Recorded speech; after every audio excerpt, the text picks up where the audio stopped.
Well, it just keeps getting worse and worse for the Cleveland Cavaliers. According to sources, Kyrie Irving, he says that he doesn't want to play with LeBron James anymore. Allegedly, he said he was a PreMadonna and he's just tired of all the BS that surrounds him. Now, he's not going to come outright and say that. You may have seen a tweet by Michael Rappaport, who was very, very adamant about LeBron James being a PreMadonna and just being a guy that he's always complaining no matter how much he has. Now, it'll be easy for everybody to knock LeBron James and to say, yeah, you're this, you're that, all that stuff like that. But let's just go back to the beginning. Let's just figure out how everything got started with this, right? LeBron James comes to the Cavs, right? By himself, takes them to the finals where he's swept by the San Antonio Spurs. We're going all the way back to the beginning, right? Throughout this entire time, Dan Gilbert hasn't been the most supportive owner. LeBron James realizes that this man is not doing the things that are necessary to make the Cavs a contender. He takes his talents to South Beach, proceeds to win 2 championships with Dwayne Wade and Chris Bosh. During that time that he's winning those championships, what was Kyrie Irving doing for the Cavaliers? I'm going to go ahead and wait so you guys can start writing comments in the comment section. You're correct. He was losing. He was a great player, but they were losing. All they were getting were #1 picks after they had already gotten a #1 pick in Kyrie Irving. Okay, that being said, LeBron James comes back to Cleveland. They win a championship. Yeah, you could say during that championship run, Kyrie Irving had a lot to do it. Had a lot to do with it. Obviously, he hit a very, very wild 3 directly in Steph Curry's face. But let's just be honest about the recent finals. Kyrie Irving didn't really show up as much as he should have. Kevin Love, J.R. Smith, Tristan Thompson, we can go on and on. And LeBron James, the one constant throughout this entire thing is LeBron James having an effect on anywhere he's been and places that he hasn't been, okay? The dude always goes out on the court with the weight of the world on his shoulders. People don't understand. LeBron James can't do what Kyrie Irving can do and get away with it. If LeBron James walks out and doesn't walk the proper way, if he doesn't go left, right, and he just goes right, right, left, it makes a headline. So people have to understand. I'm not saying he has the right to be, I want this, I don't like this, and always complain. I'm just saying he's earned it.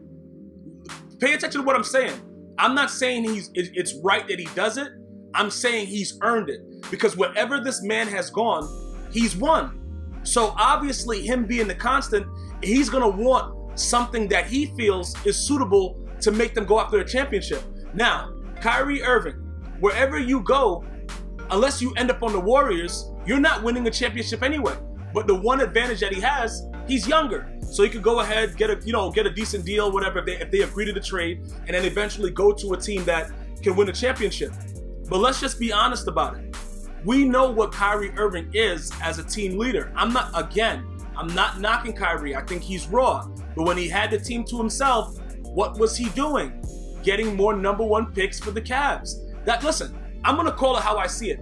If the dude was out there doing his thing, like Allen Iverson, Allen Iverson took the 76ers to the finals where they lost to the Lakers, stuff like that, even though he was a score first, he was masquerading as a point guard. Allen Iverson, obviously, he's a 2 guard. I don't know what the hell, bro, look, he led the team, okay?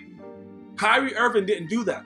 So what people are expecting me to believe is that he's going to go someplace else and all of a sudden lead a team somewhere. He's not leading a team anywhere. And he's just leading them not to the playoffs. Unless he might end up with the Timberwolves or a team that's already geared up to go.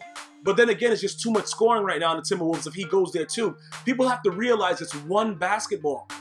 And that's what the situation is. And that's what makes LeBron James great, is that he tries to get his teammates involved. He tries to do these other things. What he does off the court, it doesn't, listen, Kyrie, he wasn't trying to trade you, bro. Listen, he's trying to get rid of Kevin Love, who didn't show up, bro. He had you there. Now you want to request a trade because it's like, yo, this guy is always complaining. He's a PreMadonna. All this stuff. Bruh, if that's true that he said that, listen, I'm going to tell you this right now.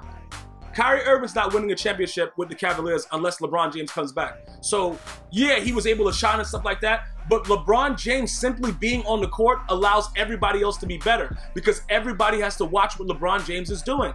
That's what's making Lonzo Ball so good right now. He's a pass-first dude. And LeBron James, he's just built differently. Yeah, he wants to pass for his great assist guy. You know, big man, small forward, power forward, whatever you want to call him. But he can also put up 40 at any given night. 50 sometimes. So that's why everybody else is better. Kyrie, if you're the main guy, they're just going to lock you up, double team you. You're done. Like, I don't understand why guys don't just shut the F up and relax. And yeah, it sounds like, oh, I don't know what's going on. But I'm pretty sure a lot of these sources are not wrong about it. But this is what happens. People think that they're better than they actually are. Then they go places, and then they're on their own. It's like, oh, I suck, bro. And I'm not saying that Kyrie Irving sucks. Like, look, the guy can play basketball. But you got to understand something. LeBron James is leaps and bounds away from what he is. And it's just the nature of the business, bro. They both decided to play basketball, and LeBron James is just that good. You think that Scottie Pippen didn't know that Michael Jordan was a goddamn god while he was on the team? Yeah, he probably hated him for it, and he wanted to get better, and he did. I think they still won a decent amount of games when Michael Jordan left for that 2-year hiatus. But listen, it is what it is. You're playing with a great, one of the greatest. He's gonna complain. Because if they're not doing things that he feels they should be doing, he ain't got that many years like you got. He ain't your age. He's trying to win some championships. You know what? You ungrateful mother effer? He gonna be out of there next year anyway. Let me know leave a comment. One love.